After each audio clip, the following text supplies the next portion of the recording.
माझे नाव प्रीतम आहे आणि माझ्या बायकोचे नाव पूजा आहे. आम्ही रहाटगाव इथं राहतो. आम्ही नुकतेच नवीन घर घेतले होते.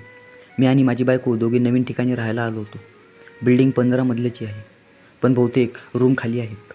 बिल्डरला नुकसान झाल्याने काम मध्येच अडकले आहे. आमचा रूम 10 मजल्यावर आहे. आमच्या मजल्यावर फक्त आमचाच फ्लॅट होता. तो आम्ही व्यवस्थित बनवून घेतला होता. बाकीचे 4 फ्लॅट अजून बनले नव्हते. त्याला दरवाजेसुद्धा नव्हते. त्यामुळे आम्ही ती जागा बिल्डर परत येईपर्यंत वापरू लागलो. आमच्या बाजूच्या रूममध्ये मी मित्रांबरोबर पार्टी करायला जागा केली. फ्लॅटला दरवाजा नव्हता, तर तो आधी लावला. तिथे चटई, एक लाईट आणि एक टेबल फॅन लावला. मी दर शनिवारी मित्राला बोलावून तिथे प्यायला बसायचो. शांत वातावरण होतं. स्टेशनपासून दूर असल्याने आसपास जास्त माणसे पण राहत नव्हती. आम्हाला आता इथे नवीन ठिकाणी येऊन जवळजवळ 3 महिने झाले होते. मी पूजाला रोज वेगवेगळ्या प्रकारे ठोकायचो. कित्येकदा आम्ही बाजूला दरवाजा नसलेल्या रूममध्ये रात्रीच्या वेळी येऊन पूर्ण नागडं होऊन ठोकत होतो. एक वेगळीच मजा येते. घराच्या बाहेर येऊन उघड्यामध्ये ठोकायला नवीन जागा असल्याने सारखी ठोकायची इच्छा व्हायची. आणि त्यात पूजाचे 34-26-34चे शरीर पाहून कोणाचा पण बाबूराव उभा करायला पुरेसे होते. काही दिवस तर सर्व व्यवस्थित चालले होते. मला जाणवले की पूजाचा इंटरेस्ट कमी होत चाललेला आहे. तेच ते रोज करून ती कंटाळली आहे. पण मला जाणून आले की मला पण आता पहिल्यासारखी त्यामध्ये मजा येत नाही. मी ऑफिसमध्ये असताना विचार करू लागलो. तेव्हा एकदा शनिवारी मी माझ्या मित्राबरोबर, ज्याचे नाव नितीन आहे, त्याच्याबरोबर बाजूच्या रूममध्ये प्यायला बसलो होतो. जवळजवळ 12:30 होऊन गेली होती. तो पिऊन टून होता. त्यालाही भान नव्हती. मी त्याला म्हणालो, नितीन तू इथेच झोप. आणि तो खाली झोपला. मी पण विचार केला की जाऊन झोपून जातो माझ्या खोलीत. तेवढ्यात माझे लक्ष नितीनच्या पॅन्टकडे गेले. नितीनचा बाबूराव ताटला होता. बाबूराव आडवा आत अडकला होता. वरून बाबूरावची नक्षी दिसत होती. मी नितीनला उठवायचा प्रयत्न केला, तर तो गाढ झोपेत होता. मला एक युक्ती सुचली. मी पूजाला बोलावले. पूजा माझी वाट पाहत आपल्या रूममध्ये बसली होती. ती आमच्या रूममध्ये आली. तिने मॅक्सी घातली होती. तिने मला नितीनच्या बाजूला बसलेले पाहिले. मी तिलासुद्धा खाली बसायला सांगितले. ती थोडी विचारात पडली आणि माझ्या बाजूला बसली. मी हसत तिला माझ्या बोटाने इशारा केला आणि नितीनच्या बाबूरावकडे पाहायला सांगितले. पूजाने पाहिले आणि ती हसली आणि म्हणाली, काय पण शी. मी तिला लगेच म्हणालो, नितीन गाढ झोपेत आहे. एक काम कर तू, त्याच्या बाबूरावर हात फिरव. पूजा घाबरली आणि म्हणाली, नको, काही पण काय बोलताय. मी परत तिला म्हणालो, असंच मस्ती म्हणून काहीतरी करूयात ना, मजा येईल. पूजा परत म्हणाली, नको, मी जाते. आणि पूजा उठत होती, तर मी तिला परत हात पकडून बसवले. तिला मी म्हणालो, नितीनला काही माहीत पडणार नाही. आणि तुझा नवराच तुला सांगत आहे ना. मी आहे ना इथेच. पूजा हसत लाजत उत्साहित झाली. मग पूजाने हळूच आपला हात पुढे घेतला आणि ती आधी नितीनच्या पॅन्टवरून हात फिरू लागली. तिच्या चेहऱ्यावर आनंद दिसत होता. मी तिला म्हणालो, बटन उघड आणि चेन खाली कर. पूजाने पॅन्टचे बटन उघडले आणि चेन हळूच खाली केली. ती घाबरत होती, हात मागे घेत होती. मी तिला म्हणालो, घाबरू नको, खाली पॅन्ट कर. तिने तसेच केले. हळूच पॅन्ट थोडी खाली केली. नितीनने आत निळ्या रंगाची चड्डी घातली होती. आता मी पूजाला म्हणालो, हळूच चड्डी पण खाली घे आणि बाबूराव बाहेर काढ. पूजा घाबरली, पण मी तिचा हात परत नितीनच्या पॅन्टवर ठेवला. मग पूजाने हळूच चड्डी खाली घेतली आणि त्याचा ताटलेला बाबूराव बाहेर पाडला. पूजा बाबूराव पाहून दचकली. त्याला बाबूराव जवळजवळ 6 इंचाचा होता आणि काळा होता. बाबूराव भोवती पूजाने हात फिरवला आणि नितीनचा बाबूराव मुठीत पकडला. मग मी तिला म्हणालो, हलव त्याला आता व्यवस्थित. पूजा सुरू झाली. तिने वर खाली करून त्याचा बाबूराव हलवायला सुरुवात केली. हळूहळू पूजा रंगात आली आणि जसा ती माझा बाबूराव हलवते तशी आनंदात ती नितीनचा बाबूराव हलवू लागली. मी उठलो आणि नितीनच्या दुसरीकडे जाऊन बसलो, म्हणजे पूजाला बाबूराव हलवताना समोर पाहू शकेन. मी पूजाला म्हणालो, एक्सपर्ट झाली आहेस तू बाबूराव हलवण्यात. तर ती हसली. तिला नितीनचा बाबूराव हातात धरून खूप मजा येत होती. मी नितीनचा पॅन्ट आणि चड्डी अजून खाली घेतली, म्हणजे गोट्या पण बाहेर येतील. मी नितीनचा पॅन्ट खाली करून पूजाला म्हणालो, एका हाताने गोट्या पण पकड. पूजाने बाबूराव हलवत त्याच्या गोट्या पण कुरवाळायला सुरुवात केली. पूजा आता माझ्याकडे पाहतच नव्हती. ती नितीनचा बाबूराव हलवण्यात मग्न झाली. तेवढ्यात मी तिला म्हणालो की बाबूराव तोंडात घेऊन चोख ना. तर ती नाही म्हणाली. मी पण तिला जबरदस्ती नाही केली. मग पूजा जोरजोरात नितीनचा बाबूराव हलवू लागली, वर खाली करू लागली. बाबूरावच्या गुलाबी टोकातून थोडे चिकट पाणी निघत होते. ते पूजा आपल्या बोटाने बाबूराववर फिरवत होती. मी इथे पूजाला नितीनचा बाबूराव हलवत पाहून खूप खुश झालो. पूजाला दुसऱ्या मुलाचा बाबूराव हलवताना पाहून मी इथे गरम झालो. माझा बाबूराव तटला. पूजा जोरजोरात बाबूराव हलवू लागली. नितीन झोपेतच आवाज करू लागला होता. तेवढ्यात नितीनच्या बाबूरावतून जोराचे पाणी उडाले. पूजाने बाबूराव धरून ठेवला होता. हळूहळू वर खाली करत होती. सर्व पाणी बाबूरावच्या टोकातून निघून पूजाच्या हातावरच खाली वाहू लागले. ती पूजा हळूहळू बाबूराव हलवत होती. पूर्ण पाणी निघाल्याशिवाय तिने बाबूराव सोडला नाही. काही वेळाने पूजाने नितीनचा बाबूराव सोडला. तिचा हात पूर्ण चिकाने भरला होता. ती म्हणाली, मी हात धुवायला जाते. मीही हो म्हणालो आणि पूजा आमच्या रूममध्ये गेली. मी इथे नितीनची चड्डी आणि पॅन्ट वर केली. बटन आणि चेन पण लावली. मग नितीनला झोपू दिले. मी माझ्या रूममध्ये गेलो. पूजा बेडवर झोपली होती. तिच्या चेहऱ्यावर एक आनंद होता. मी लाईट बंद केली आणि पूजावर चढलो. पूजा आणि मी दोघे पण खूप तापलो होतो. पूजाला मी कचा ठोकलो. खूप दिवसानंतर ठोकायला मजा आली होती. दुसऱ्या दिवशी नितीन उठून घरी निघून गेला. मीही कामासाठी बाहेर निघालो. सोमवार उजाडला. मी ऑफिसला गेलो. दुपारी मला पूजाची आठवण येऊ लागली, तर आम्ही व्हॉट्सअपवर बोलत होतो. मी पूजाला विचारले, नितीनचा बाबूराव हलवायला मजा आली ना?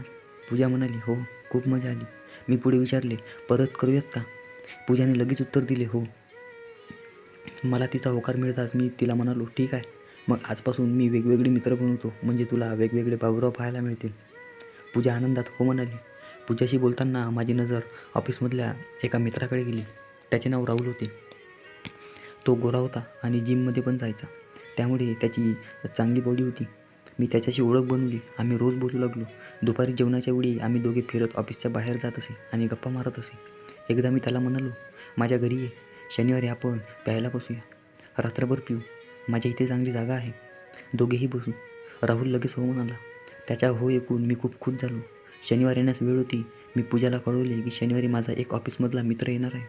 आम्ही रात्री प्यायला बसणार आहे. पूजाला तो इशारा कळला. शेवटी शनिवार आला. मी आणि राहुल दोघे एकत्र ऑफिसमधून निघालो. येताना वाईनशॉपमधून आम्ही विस्की घेतली आणि घरी आलो. पूजाने दरवाजा उघडला. मी राहुलला सोफ्यावर बसायला सांगितले. पूजा त्याला पाणी द्यायला गेली. पूजाने गुलाबी रंगाची साडी घातली होती. मला पूजा आधीच रंगात दिसत होती. काही वेळा मी बोलत बसलो होतो. मग मी राहुलला घेऊन बाजूच्या फ्लॅटमध्ये गेलो. तिथे खाली चटईवर बसून आम्ही आमचा कार्यक्रम सुरू केला. मी बाजूला मोठ्या मोबाईलवर आम्ही दोघे ते पीत बसलो. मी मुद्दाम जास्त पाणी ग्लासमध्ये टाकून हळूहळू पित होतो. राहुल प्यायला सुरू झाला तर थांबलाच नाही. जवळजवळ 11:30ला राहुल पूर्ण टुन्न झाला. मी राहुलला हळूच खाली झोपवले. काही वेळाने त्याला हलवून पाहिले, पण तो काही उठला नाही. आता आमचा खरा कार्यक्रम सुरू होणार होता. मी पूजाला मेसेज करून बोलावले. पूजा लगेच आली.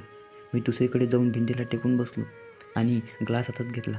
इथे पूजा कामाला लागली. आज मला तिला काही सांगावे लागले नाही. पूजाने हळूच राहुलची पॅन्ट उघडली आणि खाली खेचली. बाबूराव बाहेर येताच ती बाबूरावला पाहून वेळी झाली. राहुलचा बाबूराव ताटला होता. गोरा आणि मोठा बाबूराव भारी दिसत होता. पूजाने हळूच त्याचा बाबूराव धरला आणि वर खाली करू लागली. वर खाली करताना बाबूरावचा गुलाबी टोक बाहेर पडला. आता पूजाचे माझ्याकडे काही लक्ष नव्हते. ती एकदम मग्न होऊन राहुलचा बाबूराव वर खाली करू लागली. मी तिला पाहून खूप खुश होतो. स्वतःची बायको दुसऱ्याचा बाबूराव पकडून हलवते आहे हे पाहून एक वेगळीच मजा येते. पूजाला पाहून माझा पण बाबूराव ताटू लागला. मी पूजाला म्हणालो, तोंडात घ्या आता. तिने जराही विचार न करता राहुलचा बाबूराव तोंडात घेतला. आज ती खूप तापली होती. खाली वाकली तर तिचा पल्लू पण सरकला. मला पूजासमोर राहुलचा बाबूराव तोंडात घेऊन चुकताना दिसत होती. त्यात तिची मोठी गल्ली समोर नजरेस आली. पूजाने बाबूराव चुकत असताना माझ्याकडे निर्लज्जासारखे पाहिले. राहुलचा बाबूराव पूजाच्या तोंडात आणि आम्ही दोघे एकमेकांना नजरेत नजर मिळून पाहत होतो. मी माझ्या बाबूराववर हात ठेवून त्याला चोळू लागलो. पूजाचा बाबूराव चुकून झाल्यावर मी तिला पूर्ण नागडं व्हायला सांगितलं. तिने माझे ऐकले आणि ती उभी होऊन आपली साडी सोडू लागली. मी पूजाला माझ्या समोर नागडं होताना पाहू लागलो. आधी पूजाचे हापूस आंबे बाहेर आले. मोठे आंबे बाहेर येताच वर खाली डोलू लागले. पूजाला पाहत मी माझ्या बाबूरावला कुरवडत होतो. काही क्षणातच पूजा पूर्ण नागडी झाली. आज ती कोणतीही रोकटोक करत नव्हती. जशी पूजाने तिची चड्डी आणि ब्रा काढली आणि ती नागडी झाली. मला तिच्या डोळ्यात हवस दिसू लागली. मी पूजाला बाबूराव वर बसायला सांगितले. पूजाने एक नजर माझ्याकडे फिरवली आणि ती पाय टाकून राहुलच्या बाबूराववर बसली. बाबूराव हळूच पूजाच्या चिमणीत शिरला. मग पूजा हळूहळू बाबूराववर वर खाली करत बाबूराव चिमणीत आत बाहेर करू लागली. पूजा तोंडाने मादक आवाज करू लागली. तिच्या त्या आवाजाने विजय उठला. तो अजून दारूच्या नशेत होता. थोडे डोळे उघडून त्याने वर पाहिले तर नागडी पूजा त्याच्या बाबूराववर बसलेली त्याला दिसली. त्याला काही कळत नव्हते. राहुलने पूजाला अंगावर खेचले. दोन्ही हाताने तिचे बॉल दाबले आणि खालून चिमणीत दणके द्यायला सुरुवात केली. मी राहुलचा 7 इंचाचा बाबूराव पूजाच्या चिमणीत वर खाली होताना पाहत होतो. ते दृश्य खूप मनमोहक होते. मला जाणवले माझ्या बायकोला दुसरा बाबूराव किती मस्त ठोकत आहे. राहुलने गती वाढवली. त्याने हात पूजाच्या गांडीवर ठेवले आणि पूजाची गांड दाबून खाली जोरजोरात दणके देऊ लागला. दोघे पण ओरडू लागले. काही क्षणात राहुलने जोराचा श्वास घेत पूजाच्या चिमणीत सर्व पाणी उडवले. ते पाहून मी इथे अजून थकलो. पूजाने पण त्याला चिमणीत पाणी टाकू दिले. ती अशीच राहुलवर झोपून होती. इथे माझा घसा सुकलेला, कारण मी दारू प्यायलो होतो. मग काही वेळाने पूजा उठली आणि राहुलच्याच बाजूला नागडीत झोपली. पूजा खूप थकली होती. राहुल परत गाढ झोपेत गेला. इथे माझा बाबूराव फणफणत होता. माझी नजर पूजाच्या फाकलेल्या पायांच्या मध्ये गेली. मला राहुलचे पाणी पूजाच्या चिमणीवर दिसत होते. माहीत नाही मला काय झाले. मी उठलो आणि माझी चड्डी पॅन्ट खाली घेतली. बाबूराव बाहेर काढून पूजाचे पाय फाकवले आणि बाबूराव पूजाच्या चिमणीत घुसवला. पूजा परत दचकली. मी बाबूराव पूजाच्या चिमणीत टाकून तिला ठोकू लागलो. माझ्या बाबूरावला पूजाची चीक आणि राहुलचे पाणी लागले. पूजाची चिमणी पाण्याने भरली होती. मी दणके देत पूजाला शिव्या देऊ लागलो. दणके देत देत अचानक बाबूरावतून पाणी उडाले आणि पूजाच्या चिमणीत जमा झाले.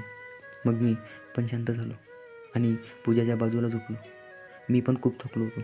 पूजा पूर्ण नागडी होती. 2 बाबूरावच्या मध्ये झोपली होती. काही वेळाने मी उठलो. पूजा झोपलीच होती. मी तिला उठवले आणि आपल्या फ्लॅटमध्ये जायला सांगितले. काही वेळाने मी पण उठलो.